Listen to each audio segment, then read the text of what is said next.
की उन सीटों पर हम बात करने जा रहे हैं जहां पर कुछ क्लोज कंपटीशन दिखाई दे रहा है। तीन बेहद खास मेहमान इस वक्त हमारे साथ स्टूडियो में मौजूद हैं। हमारे साथ रशीद किदवई जी आ चुके हैं, बहुत स्वागत रशीद जी आपका। अनंत विजय जी हमारे साथ मौजूद है, बहुत स्वागत सर आपका।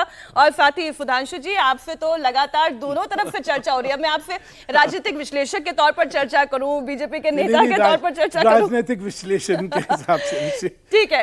तो बात क्योंकि राजस्थान की हो रही है और अब चुनाव जो है आखिरी चरण पर आ चुका है। केवल 1 तारीख का दिन बाकी है जब अंतिम सीटों पर, और वो पूर्वांचल की सीटें भी हैं, लेकिन बात मुझे राजस्थान की करनी है जहां पर मतदान हो चुका है। राजस्थान को कांग्रेस से बहुत उम्मीदें हैं। कांग्रेस को यहां से 5 से 7 सीटें मिलती हुई नजर आ रही है, ये कांग्रेस का दावा है। तो वहीं बीजेपी 23 सीटें जीतने को लेकर तो पूरी कॉन्फिडेंट है। राजस्थान में 5 सीटें ऐसी हैं जिन पर क्लोज फाइट है। हम बात कर रहे हैं चुरू की, झुंझुनू की, टोंक की, सवाई माधोपुर, दौसा, नागौर, बाड़मेर, जैसलमेर, जो कि कांटे की टक्कर बता रही है। एक एक करके इन सीटों का विश्लेषण करते हैं हम, इसमें बिल्कुल समय जाया नहीं करेंगे। मैं सबसे पहले बाड़मेर जैसलमेर सीट की बात करना चाह रही हूं। बाड़मेर जैसलमेर सीट, सुधांशु जी, ये एक ऐसी सीट है, आप कहने को यहां त्रिकोणीय मुकाबला कह सकते हैं, क्योंकि एक तरफ बीजेपी है, एक तरफ कांग्रेस पार्टी है और तीसरी तरफ रविंद्र सिंह भाटी, एक ऐसा निर्दलीय चेहरा जिसने शिव सीट से बड़ी बम्पर मेजॉरिटी के साथ वो विधायक भी बने। रौला ऐसा कि गाड़ियों का काफिला लेकर दक्षिण तक पहुंच गए। और जब मैंने उनसे पूछा कि आप क्या कर रहे हैं, चुनाव तो राजस्थान में है, आप कर्नाटक में जाके क्यों प्रचार कर रहे हैं, तो वो ये कहते हैं, मीनाक्षी जी मैं तो राजस्थानियों को मोबिलाइज करने आया हूं, एक वोट भी अगर होगा तो उन्हें वापस से बाड़मेर बुलाना चाहता हूं, वोट कराना चाहता हूं। यहां पर कैसा कॉम्पिटिशन देख रहे हैं आप? देखिए, चुनाव अच्छा लड़ रहे हैं वो, लेकिन समझना पड़ेगा बाड़मेर को। बाड़मेर एक बहुत बड़ी कॉन्स्टिट्यूएंसी है, सबसे लंबी कॉन्स्टिट्यूएंसी है वो पूरा केरल जो है वो एक बाड़मेर में आ जाता है, इतनी बड़ी कॉन्स्टिट्यूएंसी है। श्रीलंका और इजराइल उससे बड़ा है। तो बाड़मेर में एक विधानसभा का में उनका प्रभाव है। देखिए, हर लोकसभा में 8 विधानसभा होती है राजस्थान में, एक में वो जीते हुए एक प्रभाव है। निर्दलीय थे, हमारे साथ कभी थे भाजपा के, लेकिन है। क्यों नहीं है? काफी ऐतिहासिक कारण है उसके कि किसी व्यवस्था के अंदर नियंत्रण में भी रहना पड़ता है, आपकी आकांक्षाएं जो हैं उनको भी लगाम कहीं देनी पड़ती है। बहरहाल वो बात है। तो क्या है, हम लोग आकलन कर रहे हैं कि जलजला क्या हो रहा है, बड़ी गाड़ियां, बड़े लोग, उससे देखिए एक जमाना था जब इसको सर भौकाल भौकाल में अच्छा, कोई कमी नहीं है। वही मैं बता रहा हूं, एक जमाना था जब हम रैलियां देख के आंकलन करते थे कि कौन जीत रहा है। अरे मुझे अभी तक ध्यान है, हम अटल जी के साथ जाते थे कि भाई रैली बड़ी जबरदस्त हुई यहाँ पे, देखो ये सीट तो निकलेगी। हाँ, वो जमाना अब चला गया है। इस देश का मतदाता, उसकी सोच भौकाल से प्रभावित होके वोट करने की नहीं है उसमें। और मैंने जैसे कहा, बाड़मेर बहुत बड़ी कॉन्स्टिट्यूएंसी है, वहाँ पे लोग जो हैं हर तरह के लोग हैं, और उसमें बड़ा गंभीर कॉन्स्टिट्यूएंसी है बाड़मेर। बाड़मेर ने कभी भी बेमतलब के लिए इन सब आकर्षणों से वोट दी कभी नहीं हुआ है।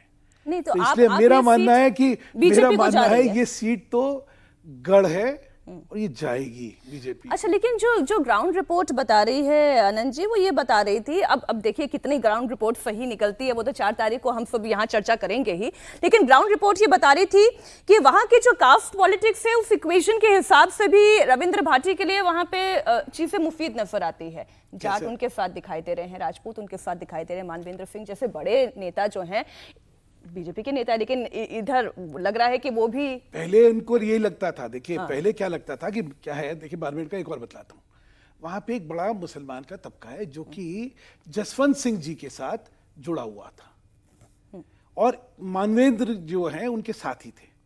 तो इनको ये लगता था कि ये जो तबका है ये मेरे साथ आ जाएगा, इसलिए उनको लगता था भाई मेरे पास विनिंग कॉम्बिनेशन है कि मैं खुद ठाकुर राजपूत हो गया हूँ, जाट मेरे साथ हो गया, मुसलमान मेरे साथ हो गया और मैं जीत गया हूँ। मानवेंद्र भाजपा में आए हैं और वो जो है वहाँ का एक बड़ा तबका जो है वो पर्सनल, क्योंकि जितना जसवंत सिंह जी ने और इस परिवार ने उनके लिए करा था वो पर्सनली उनके साथ उनका वोट बैंक है, स्ट्रॉन्ग वोट बैंक है। मैं एक बार अनंत जी इस पर ये जो बाड़मेर वाली सीट है, क्या कोई एंटी इनकम्बेंसी कैलाश चौधरी के लिए नहीं थी? क्या ये बड़ी आसानी से बीजेपी जीत रही है? जो भाटी साहब की बात हो रही, रविंदर भाटी नाम है ना उनका, वो राजस्थान के कन्हैया कुमार हैं। मदारी डुगडुगी। ये नहीं कह रहा मैं, लेकिन नहीं, लेकिन कन्हैया ने चुनाव जीता नहीं, इन्होंने चुनाव जीत लिया। विधानसभा का कन्हैया ने भी जीतना, जेएनयू का चुनाव जीता है विधानसभा। तो मैं ये कह रहा हूँ कि देखिए, जो माहौल बनाने वाला होता है ना, और वो मीडिया फ्रेंडली भी है। तो मीडिया में बहुत सारे उनके दोस्त हैं जो उनके लिए माहौल बनाते हैं। तो मुझे लगता है कि 100 गाड़ियों का काफिला लेके चलना, दक्षिण तक उस काफिले को लेके चला जाना, वोट जब जनता करती है तो वो बहुत सारे वोट सेंटिमेंट से होता है, फंडामेंटल से नहीं होता। मैं हमेशा ये बात कहता हूं कि शेयर मार्केट और वोटिंग दोनों सेंटिमेंट से होते हैं, फंडामेंटल से नहीं होते। अगर फंडामेंटल से होते तो एसबीआई के शेयर ज्यादा होते, आईसीआईसीआई के कम होते। लेकिन इसी तरह चुनाव में आप देखिए, लोग सेंटिमेंट्स किन से जुड़ता है? सेंटिमेंट जुड़ता है स्थायित्व से, सेंटिमेंट जुड़ता है हमारी जिंदगी को जो टेस्टेड फॉर्मूलाज है या जो टेस्टेड नेतृत्व है। हो सकता है भजनलाल जी के नेतृत्व का कोई असर वहां पड़ा हो, लेकिन भजनलाल जी के नेतृत्व की परीक्षा होनी अभी शेष है।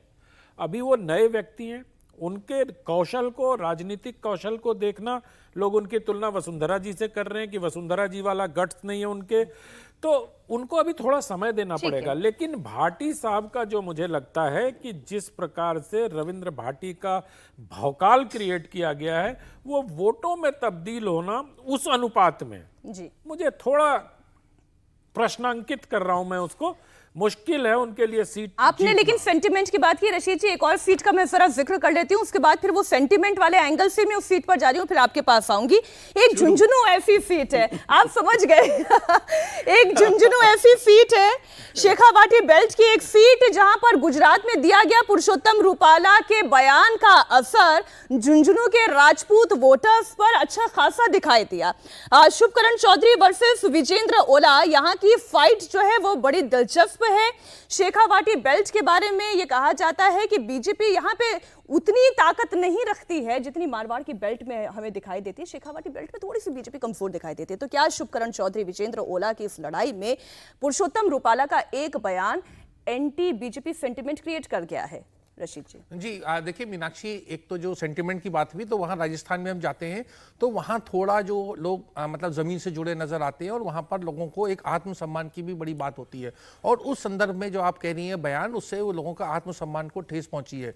वोट कितने आएंगे, क्या आएंगे, तो 4 तारीख को पता चलेगा। लेकिन मीनाक्षी, एक चीज़ का हमें ध्यान रखना चाहिए, जो पूरे देश में एक वातावरण बना, हमारे मित्तल साहब कह रहे थे कि माहौल का असर नहीं होता, वो भी ठीक है। लेकिन देश के पूरे चुनाव में कि चुनाव में कुछ गड़बड़ है, चुनाव बिल्कुल एक तरफा नहीं है, चुनाव बिल्कुल मोदी जी के पक्ष में नहीं जा रहा, ये कहाँ से शुरू हुआ मीनाक्षी?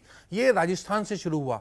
और इसी संदर्भ में राजस्थान की बड़ा महत्व है और ये तमाम सीटों का जिनकी हम चर्चा कर रहे हैं कि क्या वहां के ऊपर 5, 6, 7, 8 सीटों में बदलाव होने वाला है। अगर ये 5, 6, 7 सीटों का मतलब होगा 500% मतलब चेंज, 600% चेंज, 700% चेंज, तो ये बड़ा महत्वपूर्ण होगा। और क्यों? क्योंकि ये तो बिल्कुल हिंदी हार्टलैंड की, नरेंद्र मोदी जी की 2 बार 14 और 19 में पूरा का पूरा मतलब उनके फेवर में गया। और अगर वहां के ऊपर जाति समीकरण के आधार पर उलटफेर होती, तो ये देखिए, ये आप 5 को मत गिनिए, ये बहुत ज्यादा व्यापक इसका मध्य प्रदेश, छत्तीसगढ़ और तमाम राज्यों में असर पड़ेगा, क्योंकि राजस्थान की जो ज्योग्राफिकल लोकेशन है वो बहुत सारे राज्यों से नहीं सर, झुंझुनू मतलब आप मुझे बता मैं दीजिए, इधर जा रही है या उधर जा रही है? नहीं, इधर जाने उधर जाने की बात तो देखिए, ये अब जो कांग्रेस का अनुमान है, वहां मेरे अभी उनसे बात हुई थी, जो कांग्रेस के अध्यक्ष है गोविंद सिंह दोतासरा, वो ये कह रहे थे कि 8 सीटें आएंगी और शेखावाटी में तमाम उनका प्रदर्शन बहुत अच्छा होगा। नहीं तो वो यहां तक कह रहे थे कि मैं तो अपने पद से त्यागपत्र दे दूंगा अगर वहां के ऊपर कांग्रेस का प्रदर्शन अच्छा नहीं रहा। तो इतना देखिए उनको आत्मविश्वास। कांग्रेस तो इस प्रदर्शन को लेकर दावे करेगी। सुधांशु जी, एक और सीट की, क्योंकि बहुत सारी झुंझुनू के बारे में एक बता दूं आपको। देखिए, ये सीट रही है शीशराम ओला जी। जी और राजस्थान की राजनीति में जाटों में अगर इस सारी बेल्ट में सबसे कद्दावर कोई नेता थे तो शीशराम ओला जी थे। और अपने जीवन काल में वो कभी हारे नहीं, कभी नहीं हारे। और उनके परिवार पद्म भूषण भी मिला था सबसे ज्यादा। यहाँ पे फौज में लोग बहुत भर्ती होते हैं। तो मैंने कहा ये सीट, लेकिन शीशराम जी के बाद जो एक तरफा चुनाव जाता था हमेशा शीशराम ओला जी के लिए, वो 14 में भी और 19 में भी वो नहीं गया, क्योंकि उनका एक व्यक्तित्व अलग था। वहाँ पे उनके परिवार के लोग लड़े उसमें, लेकिन कभी सफल नहीं हुए। ये जो कल्पनाएं करी जा रही है ना, ये उसी लीगेसी को जिसको लेके है कि नहीं भाई ये यहाँ तो जाट बेल्ट जो है चलेगी, जाट खिलाफ है। जाट तो पहले भी नहीं दे रहा था राजस्थान में, लेकिन आपने देखा विश्वेंद्र जो है भरतपुर में जाटों के सबसे बड़े हैं, विश्वेंद्र हारे, इनका परिवार हारा। तो इसलिए ये सीट कुछ गणित में जा रही। मदेरणा साहब के तो दिव्या खत्म ही हो रहा मदेरणा है। भी हार गई दिव्या खत्म हो गई, उनके लड़के तो आप जानते ही हैं, उसके बारे में क्या कहूँ मैं। तो इसलिए अब वो नहीं है, तो ये सीट इधर ही जा रही है, उधर नहीं जा रही है। एक और सीट जहां पर इस वक्त राजस्थान की चुरू सीट जहां पर लड़ाई क्लोज दिखाई दे रही है, और इसके पीछे कारण यह है कि राहुल कसवा जो कि बीजेपी में थे, सीट ना मिलने की वजह से नाराज होकर वो कांग्रेस पार्टी में चले गए। कहा यह जा रहा है कि जब राजस्थान में विधानसभा चुनाव भी हुए तो राजेंद्र राठौड़ की सीट के पीछे वो राहुल कसवा ही थे जिन्होंने खेल कर दिया, और इस खेल की वजह से इनकी सीट कट गई। अब सीट कटी तो क्या सीट लोकसभा में बीजेपी की कट जाएगी? आनंद जी, राहुल कसबा का कितना महत्व है वहां? मुझे ये कोई ये नहीं बताता कि राहुल कसबा को जब बीजेपी ने टिकट दिया था और जिनको जब सांसद बने तो वो कितने बड़े नेता थे वहां के। अगर इसमें फर्क है, बताता हूँ, उसका कारण है जी, इनके फादर जो थे राम सिंह कस्बा थे। देखो राम सिंह कस्बा बड़े लीडर थे वहाँ के, भाजपा में उनका, हाँ भाजपा में उनका अस्तित्व था, बड़े लीडर थे। और राहुल को उनकी डेथ के बाद, डेथ मतलब राहुल को जब दिया तो उसने उस लीगेसी को करा, ये एक फैक्ट है। मतलब मैं सिर्फ यही कह रहा था कि मैं अगर राजस्थान में कोई एक सीट है जिसको लेके 100% मतलब कांग्रेस आश्वस्त है, या लोगों के जो राजनीतिक विश्लेषक हैं, वो चूरू की ही सीट है। अगर चूरू की सीट नहीं तो हम कहेंगे 25-0 हो जाएगा। मैं सिर्फ इतना कह रहा था कि राहुल कसबा, जो सुधांशु जी ने मेरी बात की तस्दीक की, उनके पिताजी बहुत बड़े नेता थे। पिताजी की विरासत को, जैसे राहुल जी को विरासत सोनिया जी ने सौंप दिया रायबरेली में, राजनीति अब ऐसे नहीं चल रही है। तो ये जी भी तो है, ये जमाना वैसा नहीं है। आपको सिंधिया जी हार गए ना सर, पिछला चुनाव हार गए। अगर आप विरासत सौंपोगे इस तरह से सार्वजनिक रूप से कि हम फलाने के बेटे हैं, हम फलाने और हमको जिता दीजिए, आपको अपने आप को प्रूव करना पड़ेगा। और राहुल कसबा के सामने ये मौका खुद को प्रूव करने का है, वो संघर्षरत हैं। मैं यही कह रहा हूं, राजेंद्र राठौर और राहुल कसबा में इतनी लड़ाई हुई, वो पूरे देश ने देखा। वो सार्वजनिक रूप से मंचों पर एक दूसरे के खिलाफ बोले दोनों, और वो बहुत, राजेंद्र राठौर हार भी गए, राहुल कसबा की उसमें भूमिका भी गिनाई गई। मैं सिर्फ ये कह रहा हूं कि जिसको पार्टी का वोट मिलता है, ये हम लोग क्या है ना कि हम लोग जब विश्लेषण करने बैठते हैं, मैं बार बार इस बात को कहता हूं हर जगह कि हम नरेंद्र मोदी के वोट को काउंट नहीं करते हैं। नरेंद्र मोदी ने अपना एक अलग वोट बैंक बनाया है। नहीं तो 100 बात की एक बात आनंद जी, ये बताएं कि चुरू सीट जा रही है या बीजेपी रिटेन कर रही है? मैं बहुत, इन दिनों एक बड़ा फैशन है, मैं भी उस फैशन का शिकार हूं। सीट बहुत तगड़ा मुकाबला है, लेकिन फंसी हुई है। राहुल कसबा ने फंसा दिया है, लेकिन देखते हैं क्या होता है परिणाम इसका। किसी भी करवट उठ बैठ सकता है। एक और इसमें एक एंगल और है मीनाक्षी जी, वहां के कांग्रेसी नेतृत्व जितना है ना, वो बड़ा विचलित है कि राहुल को दे दी, क्योंकि अभी तक तो वो राहुल से ही लड़ रहे थे। तो जब बाहर से प्रत्याशी लाके लड़ाया जाता है तो जो स्थानीय नेतृत्व होता है उसमें बड़ा कष्ट होता सर है। ये तो मैं एक सेकंड 10 सेकंड ले लेता हूं मीनाक्षी, आपका। एक और 11 भी हो सकता है। बात करनी है जी। मैं 10 मैं कह रहा हूँ, ये जो आप कह रहे हैं वो उसमें बात में वजन है, लेकिन कई बार और एक 11 हो जाता है। तो कई बार हमने देखा बाहर वाला आता है तो एक अपना वो तो मतलब सर पता चली जाएगा 4 जून को एक और 11 हो गया। 10 सेकंड मुझे दे दीजिए आप। दिल्ली में जैसे हुआ, लोग मनोज तिवारी की सीट पे गए, गांव के लोग, उन्होंने कहा कि अरे यहाँ तो झाड़ू है ही नहीं, अब खोजते रहे, हम तो झाड़ू को वोट देने आए, कांग्रेस के तो नहीं दे, दबा दिया भाजपा पे बटन। महाबल मिश्रा की सीट पे गए तो उन्होंने कहा अरे महाबल कहाँ गया, यहाँ तो कांग्रेस है ही नहीं। आम आदमी पार्टी को तो वोट नहीं देगी, दबा दिया बीजेपी को। तो जब दल बदल होके आता है ना, और ये इससे बीजेपी को भी ये चीज झेलनी पड़ेगी जहां उन्होंने दल बदलुओं को टिकट दिया। मीनाक्षी मैम, ठीक ठीक ठीक, मुझे लग रहा है बहुत सारी सीटें हैं, कहीं उन पर हमारी चर्चा रह ना जाए। बीजेपी दावा ये कर रही है कि महाराष्ट्र, दिल्ली, बिहार, गुजरात, मध्य प्रदेश, छत्तीसगढ़ और झारखंड में वो जितनी सीटें जीते थे इस बार भी उतनी ही सीटें जीतेंगे, यानी वो रिटेन कर जाएंगे। यानी इन राज्यों में ना तो बीजेपी को कोई प्रॉफिट होगा और ना कोई लॉस होने जा रहा है, ऐसी उन्हें उम्मीद है। यानी कि 28 सीट छत्तीसगढ़ की 9, झारखंड की 11, जो टारगेट 400 पार है, ये बीजेपी का अनुमान है। ये बीजेपी का अनुमान है, इसमें इंडिया टीवी का कोई अनुमान नहीं है। हम तो यहाँ केवल चर्चा कर रहे हैं, हम संभावनाओं पर बात कर रहे हैं। रशीद जी, बीजेपी ये कह रही है कि महाराष्ट्र की 23, दिल्ली की 7, बिहार की 17, ये तो वो रिटेन करने ही वाले हैं।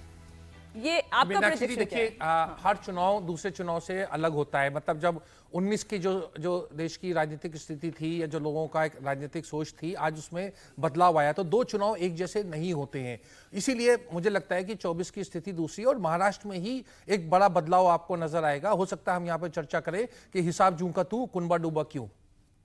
किसका कुनबा डूबेगा? आप ये कह रहे बीजेपी का?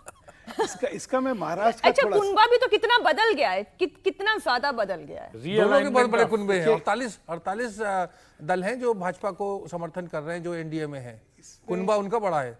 मीनाक्षी जी, एक चीज याद है, बीजेपी का कुनबा डुबा रहे हैं। वो कोई डूबे, जिसका कुनवा डूबेगा डूबेगा। प्रश्न ये है कि महाराष्ट्र में 48 सीटें हैं जी, और हम 23 पे लड़ रहे हैं। भाजपा मतलब जो भाजपा के पास है वो 23 है, तो 48 में से 50% भी सीट जो है भाजपा के पास नहीं है। जो इनके दावे हैं ना, आपका बेस्ट केस सिनारियो क्या था? बेस्ट केस सिनारियो जो शरद पवार जी ने कहा कि हमारी जो है 50% तक जरूर सीटें आ रही हैं, तो उनका भी दावा है कि 24 से ज्यादा तो उनकी भी डर नहीं है, हम तो 23 पे ही है। इसका नहीं तो मतलब सात सीटें ये यहाँ तो यहाँ मैं बराबर है। आपको बता रहा हूँ। स्थिति का मैं बता रहा हूँ, मैं वही। अच्छा, कहाँ पे उनको उम्मीदें हैं? अगर आप किसी भी ये गठबंधन वालों से पूछे तो उनको उम्मीद है कि भाई जहां पे लोगों को चुनना होगा कि शिवसेना में उद्धव को चुनना है या शिंदे जी को चुनना है, तो देखिएगा वहां पे क्या होगा। जहां पे एनसीपी में अजीत पवार को चुनना है या शरद पवार को, वहां क्या होगा। नहीं, अच्छा, शरद जहाँ- पवार मतलब ये मेरा ओपिनियन है, मेरा आकलन गलत भी हो सकता है, लेकिन शरद पवार को लेकर जो रिस्पेक्ट है, क्या वही अजीत पवार को लेकर भी है? क्या उद्धव ठाकरे के लेगेसी को लेकर है? क्या शिंदे के लेगेसी को लेकर भी उतनी ही है? रशीद जी, जी देखिए, आपने बड़ा महत्वपूर्ण प्रश्न किया। और देखिए, जब हम बात भी करते हैं कि राजनीतिक लेगेसी की, महाराष्ट्र की राजनीति में बड़े उथल पुथल रही पिछले दिनों, और अभी विधानसभा का चुनाव भी है। अब वहाँ पर ऐसा नजर आता है कि मतदाता जो है वो जिसका हम कहें एनसीपी का मतदाता है या शिवसेना का, वो 2/3 1/3 में इस तरह से स्प्लिट नजर आता है। और 2/3 उनका झुकाव अगर शरद पवार और उद्धव ठाकरे की तरफ है, तो आप देखेंगे कि बड़ा बदलाव आएगा। दूसरी बात, जो एक राजनीतिक रूप से जो ध्रुवीकरण की राजनीति होती है, महाराष्ट्र में उसका प्रभाव बहुत कम नजर आता है। और तीसरी बात आती है दलित वोट की। वहां बहुत ज्यादा दलित वोट है, और दलित वोट में जो संविधान को लेकर तरह तरह की बातें कही गई है, उसका भी वहां पर थोड़ा असर पड़ा है। प्रकाश अंबेडकर की पार्टी ने पिछली बार 7% वोट मिला था और 8 सीटों को प्रभावित किया था। इस समय वो प्रकाश अंबेडकर की पार्टी का ज्यादा प्रभाव हमें वहां नजर नहीं आता है। तो ये सारे फैक्टर हैं। अगर हम मैं अपने उनकी सुधांशु मित्तल जी की बड़ी इज्जत करता हूं, क्योंकि वो निष्पक्ष भाव से कहती हैं बातें। अगर 24 की भी बात आती है, तो मीनाक्षी, इस समय गठबंधन के पास में, मतलब जो भाजपा का जो गठबंधन था, उसके पास में 41 सीटें थी। तो 41 से घट के अब इसकी भरपाई कहां से होगी, ये एक बड़ा प्रश्न उठाता है। आनंद जी, मैं समझाता हूँ। 41 नहीं थी, ज्यादा थी। शिवसेना के पास 18 सीटें थी, हमारे भाजपा के पास जो थी 23 सीटें थी। जी वो 41 हाँ, की और उसके साथ दो जो थे, 2 समर्थित थे हमारे, तो बेसिकली 43 सीटें थी वहां पे। अच्छा, जिन सीटों पे जहां पे प्रश्न चिन्ह उठ रहे हैं, पर एक चीज ध्यान रखिएगा कि 43 एनडीए, 330 में वो 43 शामिल नहीं है, 323 में 23 ही है शामिल। अगर आप आधे की बात कर रहे हो तो बीजेपी को 1 सीट का फायदा दे रहे हो। मैं सिर्फ ये, जब हम बात करते हैं ना, तो हम ये भूल जाते हैं, एनडीए की सीटें काउंट करते हैं और कहते हैं कि सीटें बीजेपी की कम हो रही है। जो 303 सीटें बीजेपी की है, उसमें महाराष्ट्र से बीजेपी को सिर्फ 23 23 सीटें हैं। है ना, उसमें कोई 41 नहीं। की बीजेपी की हाँ बात कर रहे हैं। हाँ, तो मैं ये इसलिए- कह रहा हूँ कि इसलिए अगर बीजेपी उससे वो रिटेन कर रही है 23 अच्छा, सीटें। महाराष्ट्र में इतना भ्रम है, 2/3, मतलब मैं आमतौर पर वैसे अपने वाला फेलो दिल्ली वाला पैनलिस्ट की बात भ्रम पर तो रिएक्ट नहीं नहीं जो आप करता हूँ, कह रहे हमारे मित्र भी हैं, लेकिन जो उबाठा है और जो शिवसेना है, जी। उबाठा और शिवसेना में शहर और अर्बन वोटर्स में लेके संघर्ष है। अब बारामती में सुप्रिया की सीट ही फंसी हुई है। क्या बात आप करें? लोग ये कह रहे हो ना कि शरद पवार की बड़ी इज्जत है, इज्जत होगी, लेकिन कार्यकर्ता उनके भतीजे के साथ था, उनका भतीजा पवार लगातार के कार्यकर्ताओं के साथ संपर्क में रहा भतीजे है। का तो ये भाजपा ने तो निवेदन मैं ये किया। कह रहा हूं कि अगर भतीजे के साथ कार्यकर्ता है, उद्धव ठाकरे के जो सही, जो शिवसेना है, जो सर्वोच्च न्यायालय के फैसले के मुताबिक जो शिवसेना है और जो उबाठा है, उद्धव बाल समझ ठाकरे, गई हाँ, आपकी बात। तो उबाठा और शिवसेना का जो मुकाबला है, तो मुझे लगता है कि जो रूरल वोटर्स है और उद्धव ठाकरे के नेतृत्व में कोई स्पार्क कहीं किसी को नजर नहीं आ रहा, भविष्य नजर नहीं आ रहा, तो मुझे लगता है कि मतदाता लोकसभा चुनाव में, और जिस प्रकार से महाराष्ट्र में एक नैरेटिव बना कि उद्धव जी ने नरेंद्र मोदी को धोखा दिया, आप अगर विदर्भ के क्षेत्र में चले जाओ, तो मैं अभी वर्धा गया था यूनिवर्सिटी में, तो बड़ी परकोलेट कर रही है ये परसेप्शन लोगों के बीच में कि जिसके साथ चुनाव लड़के आप जीते, उसी के पीठ में छुरा भोंका। और वो जो बाल ठाकरे साहब का, मैं क्षमा करना, एक सेकंड नहीं, और मैं- ले रहा हूं, एक सेकंड दे दीजिए। रशीद जी हंसे जा रहे हैं, मैं क्या करूं नहीं, बताइए। हंसने दीजिए इनको, मतलब वो 4 जून तक हंसते रहे, ईश्वर करे। लेकिन जब मैं अभी मुंबई गया था, तो ईद के समय गया था, तो ईद पर जो बधाई संदेश के पोस्टर लगे थे वहां, वो एक तरफ शिवसेना बाला ठाकरे और एक तरफ वहां के मुस्लिम नेता का। ये जमीनी हकीकत है, जनता इसको बर्दाश्त नहीं कर पा रही है वहां कि बाल ठाकरे की विरासत मुसलमानों के साथ जा रही है, जिसके बाल ठाकरे बहुत विरोधी थे। तो ये सारी चीजें जब आप जमीन पर जाओगे, तब आपको पता चलेगा, यहां बैठ के नहीं पता मीनाक्षी जी, 2 बातें। एक तो सबसे बड़ी बात, जब छुरा घोंपने की बात होती है और जनता में उसमें कोई क्या उसका एक रिएक्शन आता है, तो हमें यह भी सोचना चाहिए कि अजीत पवार ने क्या किया और खुद जो थे शिंदे साहब ने क्या करा। तो ये तमाम चीजें होती हैं, तो राजनीतिक दल बदल जो है वो जनता केवल एक तरीके से नहीं देखती है। वो या तो वो दल बदल को, जो ये टर्न कोट होते हैं, उनको बुरा समझती है, या वो कहती है कि ठीक है, इसी तरीके का वर्डिक्ट आता है। दूसरी बात, जो बात करी ईद की और ठाकरे की फोटो के साथ में, देखिए तो सामाजिक मतलब सौहार्द उसकी बात है, इसीलिए मैंने कहा कि वो पोलराइजेशन की पॉलिटिक्स जो है वो महाराष्ट्र में नहीं जम पा रही है। ये शिवाजी का राज्य है, जहाँ के ऊपर ना शिवाजी सांप्रदायिक थे, ना आज वहाँ की कोई राजनीतिक दल है। तो ये उसकी वहाँ का हर एक राज्य का एक धरोहर होती है, और वहाँ की एक धरोहर है। बाला साहब ठाकरे भी, मैं आपको बताऊं, वो जो भी उनकी जो इमेज है, वो कभी भी संघ परिवार से नहीं जुड़े थे। उनकी एक अपनी अलग, उनकी अपनी राजनीति थी। उन्होंने इमरजेंसी का समर्थन भी किया था, ये भी बात रिकॉर्ड पे दर्ज है, क्योंकि मैंने थोड़ा बहुत इतिहास का भी अध्ययन किया है। तो बाला साहब अपनी मर्जी के मालिक थे, और उनका बेटा भी अपनी मर्जी का मालिक मैं लेकिन अब आप सभी तीनों को, मेहमानों को, अब जरा राजस्थान, महाराष्ट्र से निकाल कर पश्चिम बंगाल ले जाना चाहती हूँ। पश्चिम बंगाल चलिए दीदी का पश्चिम बंगाल, क्या इस बार बीजेपी वहां पर बड़ा उलटफेर करने जा रही है? प्रधानमंत्री मोदी ये दावा कर रहे हैं कि बीजेपी को सबसे ज्यादा सफलता पश्चिम बंगाल में मिलने जा रही है, जहां पर टीएमसी अस्तित्व की लड़ाई लड़ रही है। 2014 के चुनाव में बीजेपी को बंगाल में केवल 2 सीटों पर कामयाबी मिली थी।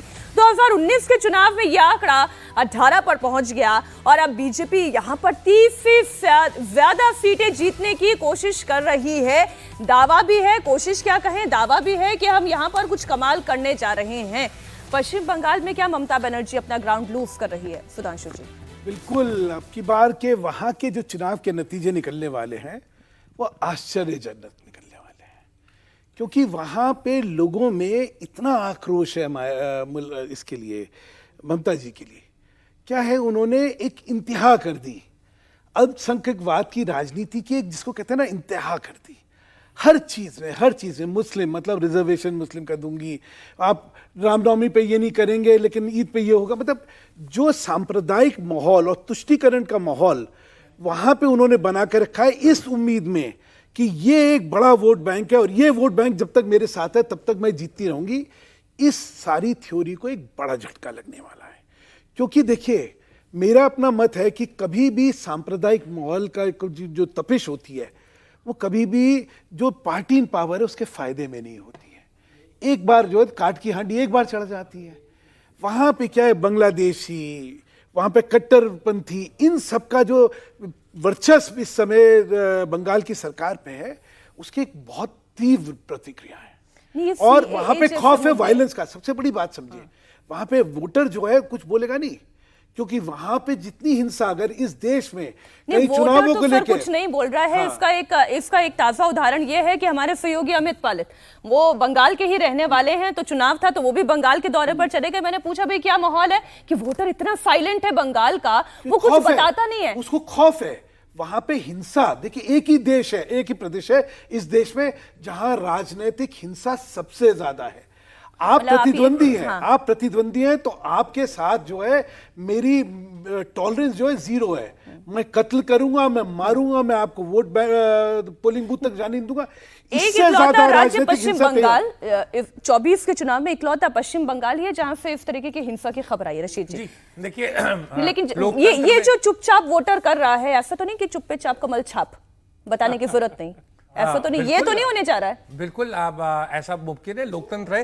देखिए, लोकतंत्र में हिंसा की कोई जगह नहीं है, लेकिन मैं सिर्फ एक बात कहूं कि ये ममता बनर्जी की लेगेसी नहीं है। बंगाल में जो इलेक्शन रिलेटेड वायलेंस होता है और केरल में भी उसकी बड़ी पृष्ठभूमि है। वो वाम दल जब वहां पर प्रभावशाली थे तब भी बहुत वायलेंस होता था, कांग्रेस की जब सरकारें थी तब भी वायलेंस वहां बहुत होता था। तो बंगाल का एक बड़ा दुर्भाग्यपूर्ण अध्याय है। जहां तक बात है भाजपा की, भाजपा ने देखिए पिछली बार भी बहुत दावे किए थे, इस बार भी बड़े दमखम से चुनाव लड़ रही है, लेकिन वो बंगाल को मुझे लगता है भाजपा समझ नहीं पाई है। जिस तरीके की बात होती है, आप बात वहां करें घुसपैठिया, अब वो घुसपैठिया शब्द जो है वो वहां बंगाल में समझ में नहीं आता है, क्योंकि वहां जो ईस्ट बंगाल और वेस्ट बंगाल का जो मामला हुआ विभाजन और उसके बाद में लोगों का आना जाना वो धर्म के आधार पर नहीं हुआ है। और बहुत से लोग ऐसे हैं कि जो बाद में आए, जो बंगाली मतलब जो हिंदू जनता है वो भी उधर से आई है।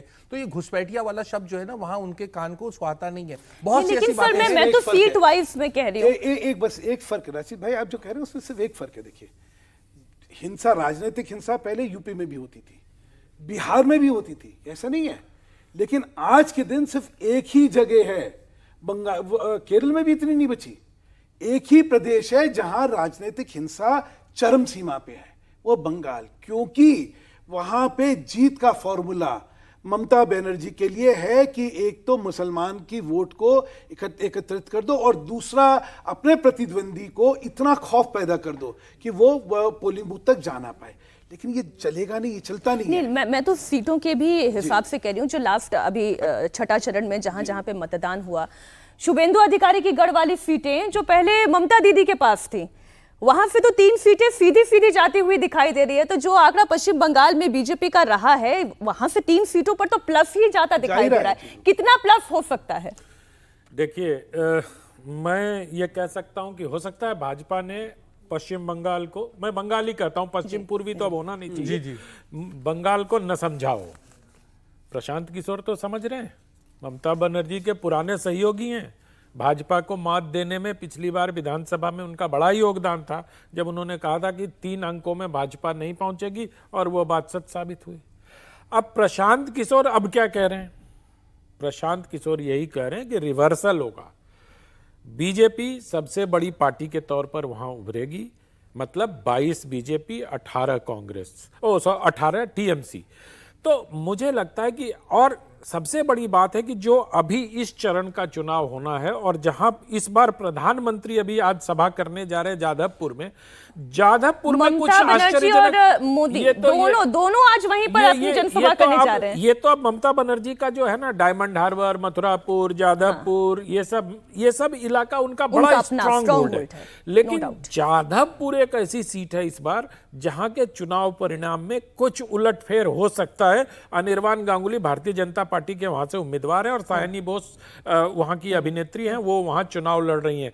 लेकिन जाधवपुर में अगर यूनिवर्सिटी और सब चीजों को लेके जो पिछले कई वर्षों से बीजेपी जो काम कर रही है उसमें वो टफ सीट मानी जाती थी, लेकिन इस बार जो ममता बनर्जी का ये स्ट्रॉन्ग रिंग कहता हूं मैं इसको, आसपास इनके कलकत्ता के आसपास है, उसमें शायद दरार सेंध आएगी, सेंध लगेगी, और वो सेंध मुझे जाधवपुर से लगती हुई नजर आ रही है। अनंत जी जो कह रहे हैं कि इस बार तो रेशियो उल्टा हो जाएगा, 22 बीजेपी, ये ममता जी के सहयोगी देखिए, प्रशांत जी कह रहे हैं। मीनाक्षी जी देखिए, हमारे मित्र जो हैं वो ख्वाहिश को खबर का रंग दे रहे हैं, और किसके ऊपर, प्रशांत किशोर पांडे की बात के ऊपर वो कर रहे हैं, जो कि कई बार जो है ऐसे दावे किए हैं जो अनुमान है वो गलत भी साबित हुए। बात देखिए मीनाक्षी, समझने की निष्पक्ष भाव से अगर आप बंगाल की राजनीति देखें तो ममता बनर्जी जो है वो एक 24/7 पॉलिटिशियन है। वो किसी सीएम हाउस में नहीं रहती हैं, सादा जिंदगी, और बहुत ज़्यादा, जिस तरह से नरेंद्र मोदी जी पूरे 24 घंटे के एक पॉलिटिशियन है, राजनेता, उसी तरीके से ममता बनर्जी विचारधारा अलग हो सकती है लेकिन काम करने का तरीका वही है। दूसरी सबसे बड़ी बात जो बंगाल में हम नहीं समझते हैं कि जो अल्पसंख्यक वोट की बात होती है, बहुसंख्यक वोट भी जो है उसका बड़ा तबका जो है वो ममता बनर्जी के साथ है। तो 50% वोट अगर उनको बहुसंख्यक मिलता है और अल्पसंख्यक ज्यादा प्रोपोर्शन में मिलता है, जो 80-90% पोलिंग होती है, तो उससे ममता बनर्जी की राह बहुत आसान हो जाती है। और इसीलिए भाजपा को बंगाल के आकलन के समय बहुत सावधानी बरतनी चाहिए, क्योंकि वहां उनके पास सब चीजें हैं, कलाकार। अच्छा, लेकिन सर मैं आकलन की बात करूं, छत्तीसगढ़ विधानसभा चुनाव के दौरान, मैं बस आप इसे बोलिएगा, मैं छत्तीसगढ़ में सिर्फ मैं वो जो आकलन की बात है ना, छत्तीसगढ़ विधानसभा चुनाव में जितने पत्रकार थे, जितने पोलस्टर थे, हम जैसे एंकर भी थे, हम क्या चर्चा कर रहे थे, नहीं छत्तीसगढ़ तो रिटेन कर जाएगी कांग्रेस। क्या हुआ? कई बार सारे आकलन ध्वस्त हो जाते हैं। मैंने आपके चैनल पे कहा था कि छत्तीसगढ़ की जनता को हिंदुत्व को चुनना है, वो मूल हिंदुत्व को चुनती है या कार्बन कॉपी को चुनती है, ये जनता तय करेगी। ठीक है, आप ऑड वन आउट में से जनता ने मूल एक को अनंत जी हो सकते हैं। हाँ, सुधांशु जी, बंगाल छत्तीसगढ़ का पे एक आप समझिए, यही जो आपने अभी बयान करा ना, यही पिछली बार भी हुआ था। पिछली बार ये था कि भाजपा जो है वहां पे कुछ करिए 3/4 आ रही है, रमन सिंह जी जीत रहे हैं, आपको ध्यान होगा। हाँ। और सुपड़ा साफ हो गया भाजपा का, सुपड़ा साफ हो गया। सही बात, बिल्कुल। अब की बार क्या हुआ कि अरे बघेल का तो कुछ है ही नहीं वहां, तो मतलब ये तो स्टेट गया, मतलब ये स्टेट कांग्रेस का गढ़ है। पर खान मार्केट गैंग ने हवा तो बनाई थी। मैं कह रहा हूं, लेकिन क्या हुआ, सुपड़ा साफ हो गया। छत्तीसगढ़ एक बड़ा बहुत कॉम्प्लेक्स स्टेट है। वहां पे एक तरफ नक्सलवाद है, एक तरफ वहां पे आदिवासियों का एक बहुत बड़ा एक प्रभाव क्षेत्र है। सबसे ज्यादा अगर ये हिंदी स्पीकिंग बेल्ट पे एसटी सीटें कहीं हैं तो वो छत्तीसगढ़ में। छत्तीसगढ़ में एक बड़ा परिवर्तन आया है, वहां पे बहुत बड़ा परिवर्तन आया है। और अब की बार की जो सफलता, पिछली बार भी सफलता थी और अब की बार, आज सबसे अगर आप बात कर ले तो कोई भी छत्तीसगढ़ में कांग्रेस को एक सीट देने को तैयार नहीं है। पिछली बार से ज्यादा वहां पे छत्तीसगढ़ में भाजपा की सफलता मिलेगी, उसका एक ही आकलन है। आप क्यों अभी लोकसभा की विधानसभा बात कर रहे हैं, हाँ, एक मैं सीट नहीं मिलने बता रहा हूं उसका क्या। अभी आपने देखिए विधानसभा में भाजपा का आज तक का सबसे बड़ा प्रदर्शन, जो कि 4 महीने पहले हुआ ना, 5 महीने, आज तक का सबसे बढ़िया प्रदर्शन जो है छत्तीसगढ़ में भाजपा का अब की बार हुआ। तो इसलिए वहां की स्थितियां में बहुत फर्क आने वाला है, वहां की स्थितियों में एक तरफा चुनाव होने वाला है। इसलिए जो लोग ये कल्पना कर रहे हैं कि कांग्रेस का कुछ भी वहां होगा, वो शायद गलत आकलन कर रहे हैं। तो इससे पहले कि 52 कहां से मैं तो कभी कहीं नहीं पहुंचेगी, वो तो ख्याली पुलाव चल रहे हैं। ठीक है। राजस्थान में सुधांशु जी, आप बीजेपी क्लीन स्वीप बोल रहे हैं, हाँ या ना? बिल्कुल कह रहा हूं, देखिए एक नहीं दो नहीं सीटों, सब अब ये एकदम क्विक वाला सेगमेंट है, हाँ या ना? रैपिड फायर में 25 सीटों में 1-2 सीटें जो हैं वो नहीं मैटर करती हैं। ज्यादा से ज्यादा कहीं, देखिए इतने बड़े चुनाव में स्विंग होगी, आउट स्विंग होगी, स्विंग है, मतलब अच्छा, भाजपा के पक्ष में स्विंग है वहां। ठीक है, बीजेपी के लिए इन स्विंग हो जाएगी। अब ये बताएं, छत्तीसगढ़ में बीजेपी क्लीन स्वीप कर रही है या नहीं? आनंद जी, मुझे देखिए वो पुराना वाला डायलॉग मत दीजिएगा, आप ये बताइए कि संभावना क्या है। छत्तीसगढ़ में कुछ कहने की आवश्यकता शेष है क्या? छत्तीसगढ़ में मुझे लगता है कि कांग्रेस पार्टी बमुश्किल 1 या 2 सीट पर टक्कर में है। बघेल परिणाम क्या होगा वो मैं अभी नहीं कह सकता, थोड़ा ये होने दीजिए। 2 सीट आप कह रहे हैं? बहुत मुश्किल, 2 सीट मिल जाए तो बहुत बड़ी बात होगी। ठीक है। रशीद जी, पश्चिम बंगाल जी, आपका क्या आकलन है? पश्चिम बंगाल में एक दल जो क्या है, रेशियो रहने वाला है? एक दल की बढ़त होगी, वो करीब 28-30 सीटें लाएगा और दूसरे दल को 10-12 सीट पे ही सिमट जाएगा। और मेरा आकलन ये है कि तृणमूल का परचम वहां लहराएगा। तृणमूल पश्चिम बंगाल में परचम लहराएगा। अब मैं दिल्ली की बात कर लेती हूँ। Delhi 7 seat 7 seat BJP, 7 seat BJP. Delhi 7-0। 7-0। आपका आकलन? भाजपा के पक्ष में 4-3। 4 और 3। अच्छा, फिर ये यहाँ पे तो मुझे पूछना पड़ेगा, ये 4-3 कौन सी वाला तीन? कैसे, वो कौन सी 3 है? नहीं नहीं, देखिए एक बात, भाजपा बड़ी मजबूत दिल्ली में है। जो सबसे कम सीट से भाजपा पिछली चुनाव में जीती थी वो 2,36,000 वोट से चांदनी चौक की सीट जीती थी। लेकिन इस समय चांदनी चौक की सीट पे भी एक कांग्रेस के फेवर में, कांग्रेस आम आदमी पार्टी का और जो अलायंस है उसमें एक दूसरे को लोगों ने समर्थन दिया है। तो चांदनी चौक की सीट है, मुझे तो लगता है कन्हैया कुमार की सीट, महाबल मिश्रा की सीट, ये 3 सीटें ऐसी हैं जहां पर मुझे लगता है कि इंडिया गठबंधन को कामयाबी मिल सकती है। ये बड़ा इंटरेस्टिंग चांदनी है। चौक में व्यक्तिगत तौर से क्योंकि वहीं का रहा हूं मैं, तो बता दूं कि चांदनी चौक में एक तरफा चुनाव जा रहा है। देखिए जयप्रकाश जी, मनोज वाली लेकिन सीट पर भी एक जयप्रकाश जी तरफा से है। मेरा खुद का 2-3 मेरा बार मेरा है मिलना हुआ। जयप्रकाश जी बहुत ही भद्र व्यक्ति efficient, है, बहुत ही अच्छे बहुत ही इंसान। भद्र व्यक्ति पुराने है। चावल हैं। नहीं पुराने चावल है, लेकिन दो वहां पे समस्या है। पर बीमार थोड़ी है सर। एक क्या है कि वहां की जो सीट की डेमोग्राफी है वो भाजपा के पक्ष में है, बनिया सीट है वो, और एक तरफ वहां शालीमार से चालू होती है, यहां तक आती है। अच्छा, दूसरा जो है वहां का जो आम आदमी पार्टी और कांग्रेस का जो मिश्रण है